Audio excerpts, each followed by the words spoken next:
పేరు నా కృతజ్ఞతలు తెలుపుకుంటూ స్వస్తి. థ్యాంక్ యూ అండి. సో ఇప్పుడు కళ్యాణ్ చక్రవర్తి గారిని మాట్లాడాల్సిందిగా కోరుకుంటున్నాం.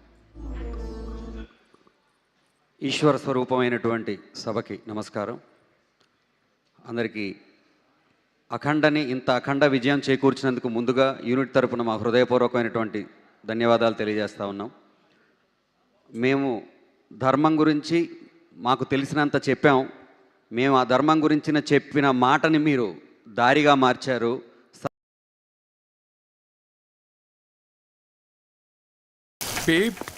चाइनीज खाने चले? हाँ, वो रेस्टोरेंट है ना, Chinese clock, Chinese rock, Chinese moonwalk, Chinese Chinese बोले तो चाइनीज वॉक.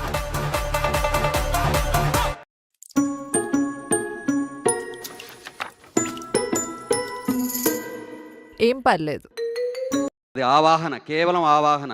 ఎక్కడో చెప్తారు కొడవగంటి కుటుంబరావు గారు, ఇదిగో ఇక్కడ నిలబడి నేను ఆవాహన చేస్తున్నాను, అందుకో నా చాచిన హస్తం అని. అలా బాలయ్య బాబు ఆవాహన చేస్తే పంచభూతాలు పంచాక్షరాలు కలిసి ఆయనలో ఆవహించి అఖండ తాండవం జరిగింది. ఆ తాండవంలో నేను సైతం భాగస్వామిని అవడం అనేది నాకు నిజంగా, అంటే పుట్టినప్పటి నుంచి నేను తారక రామారావు గారి భక్తుడిని, బాలయ్య బాబు అభిమానిని, చివరి వరకు అదే ఉంటుంది. అంటే చాలామందికి గర్వపడే, మేము ఫ్యాన్స్గా చాలామందిని చూసి ప్రతి హీరోని చూసి వాళ్ళ ఫ్యాన్స్ గర్వపడతారు. మేము బాలయ్య బాబుని చూసి ధైర్యపడతాం, మా బాబు ఉన్నాడని. సో అలాంటి ఫ్యాన్స్ కూడా చూడండి, అంటే అగ్నిపర్వతం బద్దలవుతున్నప్పుడు దాని వేడి ఎంత ఉందని శరభాలు వెతకూడదు. ఒక సముద్రం ఉప్పొంగుతున్నప్పుడు దాని లోతు ఎంత ఉందని మనం వెతకూడదు. ఇటువంటి ఒక తాండవం ఉద్భవం జరిగినప్పుడు దీని లోతెంత, ఇది ఎలా ఉంది, అది ఎలా ఉంది, ఇది కాదు. ఇది రివ్యూ సినిమా కాదు, రివ్యూ సినిమా. ఇది ఒపీనియన్ సినిమా కాదు, ఎక్స్పీరియన్స్ సినిమా. అటువంటి మేము ఏదైతే ఈ మాటలు నమ్మామో ఆ మాటలకే మీరు ప్రాణం పోశారు. ఇంకా నేను చెప్తాను, మా గురువు గారు, నేను ఇక్కడ వాళ్ళు ఉన్నానంటే ఎన్ని వేదికల మీద ఇదే మాట చెప్తాను, నడకనాదైనా ఆ అడుగులు మాత్రం ఆయనే, అందుట్లో ఎటువంటి అనుమానం లేదు. నన్ను ఇక్కడ దాకా తీసుకొచ్చి, పల్లెటూరు నుంచి వచ్చి నన్ను ఇక్కడ దాకా తీసుకొచ్చి ఇవాళ నా దైవం బాలయ్య బాబు ముందు ఆయన కోసం పనిచేసే అవకాశం నాకు ఆయన కల్పించారు. ఆయనకి నేను ఇక జన్మతః రుణపడి ఉంటాను. ఈ సినిమా తాలూకు గ్రావిటీ బాలయ్య బాబు, బోయపాటి గారు అయితే గ్రాండియర్ తమన్ గారు.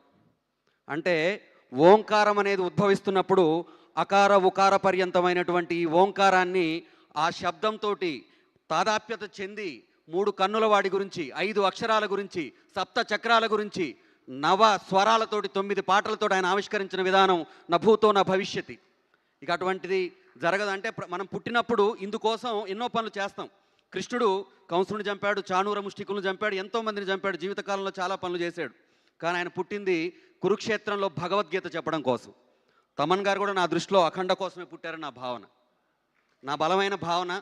భగవద్గీత జీవనగీతగా బోధిస్తున్నటువంటి గంగాధర శాస్త్రి గారు కూడా ఈ సినిమాలో భాగస్వామిగా ఉండి ఈ సినిమాలో ఉండటం అనేది నిజంగా మా అదృష్టం. అదేవిధంగా రామ్ లక్ష్మణ్ మాస్టర్స్, పేరు పేరున ఏం చెప్తాం అంటే భారతాన్ని గెలిపించడానికి ప్రపంచంలో ఉన్న ధర్మం అంతా ఒక చోట చేరినట్టు ఈ సినిమాని నడిపించడం కోసం మంచి వాళ్ళందరూ ఒక చోట చేరి వాళ్ళ యొక్క సంకల్పాన్నే అక్షరాలుగా, స్వరాలుగా, మాటలుగా, చేతలుగా మార్చి చూపించారు.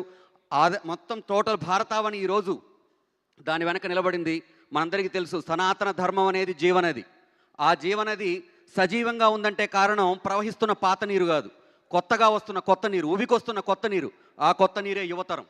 ఆ యువతరానికి వాళ్ళు ఈ సినిమా చేరువైంది. ఆ యువతరం అంటే భారతదేశం తాలూకు శక్తి సైన్యం మోస్తున్నటువంటి ఆయుధాల్లో లేదు, గర్భంలో ఉన్నటువంటి యువకుల తాలూకు ఆలోచనలో ఉంది.